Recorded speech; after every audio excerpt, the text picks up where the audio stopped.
Good evening po sa inyong lahat. Good evening din po, Father. Mga kapatid, tayo po ngayon ay nasa 12 linggo sa karaniwang panahon, 12 Sunday in Ordinary Time. At eksakto ho, 1 week ago, kung kayo po ay nagsimba nung nakaraang Sabado, kitang-kita na naman ang kapagkakaiba. No?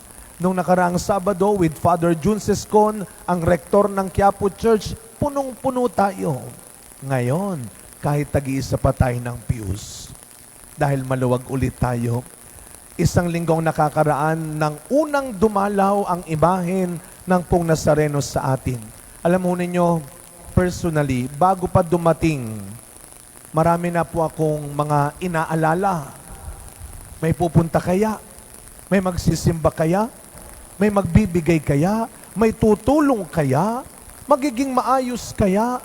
Magiging masaya kaya? Yan ho yung mga tanong ko nung una. Isa lang ang sagot, natapos at nakaraos sa tulong ng Diyos. Amen? Palakpakan natin ang ating Panginoon. Salamat, Lord, natapos at nakaraos sa tulong ng Diyos. Kailan niyo po yan huling nasabi? Kailan niyo huling nasabi na natapos na sa tulong ng Diyos? Siguro kung mas umiral yung pag-aalinlangan, yung pagdududa, hindi natin naranasan, hindi tayo nasaksihan yung pagbuhos ng pagpapala ng Diyos nung dumalaw ang Poong Nazareno. Kung pinairal natin ang pag-aalinlangan at pagdududa. Kaya kung tatanungin mo ang sarili mo ngayon, ilang beses ka na kayang nanghinayang? Ilang beses kang nagsisi sa huli dahil nagpatalo ka sa mga bagay, sa mga tao na nanakot sa iyo, na sumira ng kalooban mo? Kailan ka huling naduwag?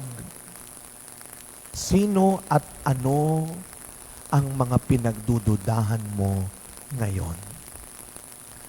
Mga kapatid, kung nasa gitna ka ngayon ng maraming takot, ng maraming pag-aalinlangan sa buhay, dahil katulad ka ni Job, alam natin yung kwento ni Job, tuloy-tuloy, sabay-sabay, sunod-sunod, ang mga problema at paghihirap na dumating sa buhay niya. Namatayan siya, nawalan siya ng mga kaibigan, naghirap siya. Alam niyo po, bilang mga Kristiyano, kahit akong pare, alam naman ho natin, dumarating ang pagsubok eh. Kahit na nagsiserve ka sa simbahan, kahit na ikaw ay matagal nang naglilingkod sa simbahan, pare-pareho pa rin tayo nakakaranas ng pagsubok. Alam natin yan. Ito lang kung minsan ang mahirap. Hindi lang sunod-sunod. Minsan, sabay-sabay. Ako po minsan, sabi ko na kay Lord yan, Lord, bakit ako na naman? Sabi ko, Lord, give chance to others naman. Baka mainggit sila. Lagi mo na lang sa akin binibigay yung problema. Natakot ako, baka ibigay sa nanay ko, lalong hindi ko kayanin. Sige Lord, ako na lang. Pero bilang tao, nararanasan natin yun. Katulad ni Job, kung nasa gitna ka ngayon ng mga pagdududa, dahil sa mga dinadanas mong problema, pakinggan ulit natin ang unang pagbasa. Kung gaano makapangyarihan ng Diyos na lumikha ng mundo.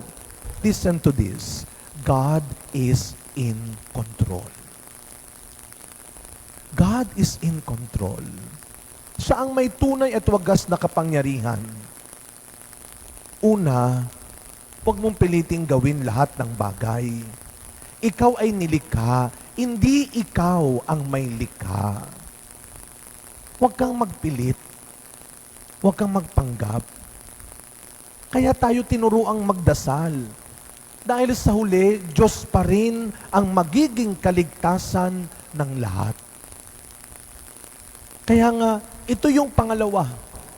Bukod sa una, huwag mong piliting gawin ng lahat. Pangalawa, ito yung sinasabi sa ikalawang pagbasa natin ngayon. Prayer is power. Sabi ng ikalawang pagbasa, kaya dumating si Kristo sa mundo para tulungan tayo, turuan tayo na manalig sa Diyos. Tandaan natin, tinalo na ni Kristo ang kahirapan, ang kasalanan at kamatayan.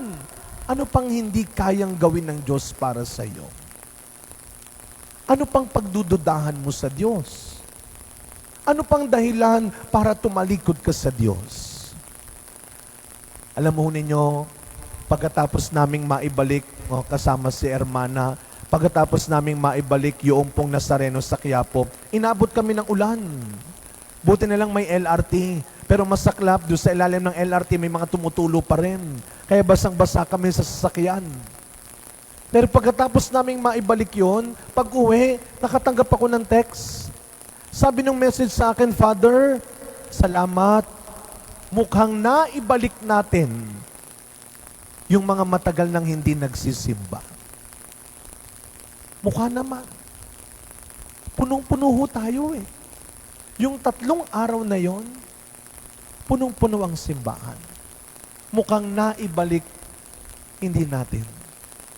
Naibalik ng Panginoon. Kung may kasabihan tayong mga Pilipino, walang matigas na tinapay sa mainit na kape. Tandaan natin, wala ring nagsisising makasalanan ang hindi mababago at maliligtas ni Kristo. Huwag kang magyayabang na you will always be faithful kay Lord. Alam mo, sinabi na rin niya ni Pedro. Sinabi rin niya ng mga alagad bago nila pagtaksilan at iwan si Jesus. Bago sila makalimot na nakasama nila sa gitna ng bagyo sa ebanghelyo natin ngayon, sinabi nila yan, Panginoon, hindi ka namin iiwan, hindi ka namin tatalikuran, ikaw ang aming kaligtasan. Ito na ngayon ang bagyo. Anong sabi nila? Panginoon, hindi ka ba nag-aalala? Lulubog na tayo. Nakalimutan yata nilang Diyos ang kasama nila. Mga kapatid, God will always be in control. Kaya sa pagpapatuloy na misa natin, ngayong linggong ito, pare-pareho nating isuko sa Diyos. Ipagkatiwala sa Diyos ang mga bagay na hindi natin maunawaan. Ang mga bagay na tumatakot sa atin. Ang dasal ko, hindi, Lord, tanggalin mo ang mga problema at paghihirap na ito. Kasi nga baka ibigay sa mga taong mahal ko, mas lalong hindi ko kayanin. Ang dasal natin, dapat ganito. Lord, kakayanin ko, haharapin ko, samahan mo lang ako. Tulungan mo lang ako. Sabi ni Saint Padre Pio, pray, hope, and do not worry. God is in control. Amen. Tumayo po